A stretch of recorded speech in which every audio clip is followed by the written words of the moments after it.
বৌমা, এ কি বৌমা, তুমি এইরকম ড্রেস পরে কোথায় যাচ্ছ? আসলে মা, কাল রাতেই প্ল্যান করা হয়েছিল সিনেমা দেখতে যাব, সেই জন্য আপনার ছেলেই আমাকে এই ড্রেসটা পরতে বলেছে। কি জিদ বলেছে?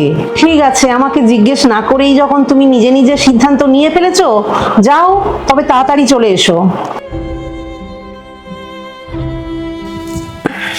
কি গো, কি করছো?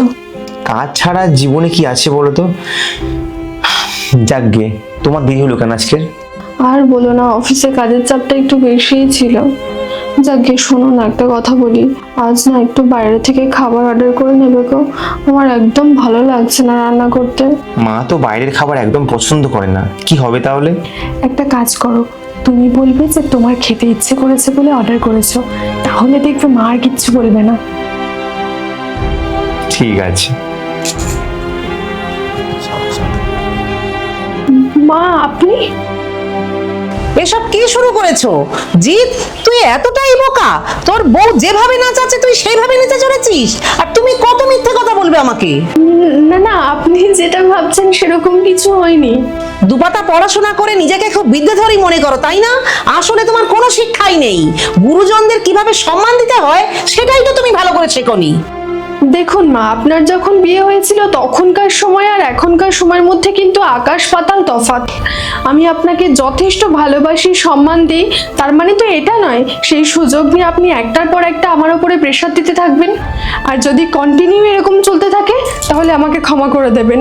আজ থেকে আমার যেভাবে চলতে ইচ্ছে হবে আমি ঠিক সেইভাবেই চলবো, কারোর কথা শুনবো না। দেখ বাবু, তোর সামনে কিরকম তর্ক করছে। এই কারণের জন্যই যখন শুনেছিলাম মেয়ে চাকরি করে, বিয়েতে আমি আপত্তি করেছিলাম। তুই আর তোর বাবা কি বলেছিলিস? যে রাঁধে সে চুলও বাঁধে। এখন বোঝ। আমি আর কি বলবো বলো তো, তুমি সামান্য সামান্য ব্যাপার নিয়ে এত সিনক্রিয়েট করো না। যে কোনো মানুষই সহ্য করতে না পেরে একদিন একদিন মুখ খুলবে, আর এটাই স্বাভাবিক।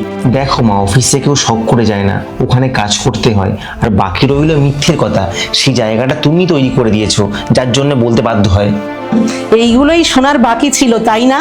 তোরা স্বামী স্ত্রী দুজনে আমার ধৈর্যের পরীক্ষা নিচ্ছিস। তুই তো অনেকক্ষণ থেকে অনেক বড় বড় কথা বলছিস, মায়ের দোষ খুঁজে বেড়াচ্ছিস। এই কারণের জন্যই তোকে খাইয়ে পরিয়ে বড় করেছিলাম। আমরা তার শ্বশুর শাশুড়ির পাতে ভাত দিইনি, কি করে মানিয়ে নিয়ে চলতে হয় সেটাও জানি না। তোর বইয়ের কাছ থেকে শিখতে হবে। হ্যাঁ শোন, আমি চাউমিন বানাচ্ছি, তুই কি খাবি? আর শোনো মহারানী, যদি তোমার চলে তুমিও আসতে পারো।